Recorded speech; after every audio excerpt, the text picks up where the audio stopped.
മോളെ പഠിക്കുവല്ലേടി? ആ പഠിക്കോ മമ്മി. 12 മണി വരെ ഒന്നും ഇരിക്കണ്ട കേട്ടോ, നാളെ പരീക്ഷയ്ക്ക് പോകേണ്ടതല്ലേ. ആ ടെൻഷൻ ഒന്നും ഇല്ലാതെ റിലാക്സ് ചെയ്ത് പഠിക്കൂ കേട്ടോ. ആ മമ്മി എന്നാ കുറച്ച് സമയം പ്രാർത്ഥിച്ചിട്ട് വരാം. ശരി മമ്മി.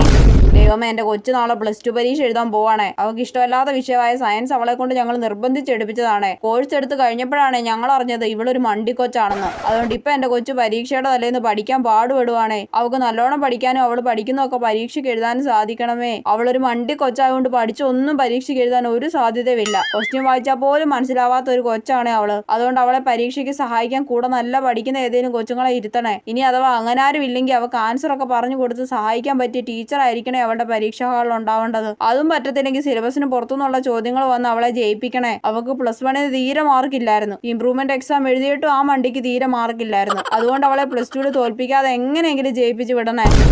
മോള് ജയിക്കാൻ മമ്മി നല്ലോണം പ്രാർത്ഥിച്ചിട്ടുണ്ട് കേട്ടോ. Thanks mummy.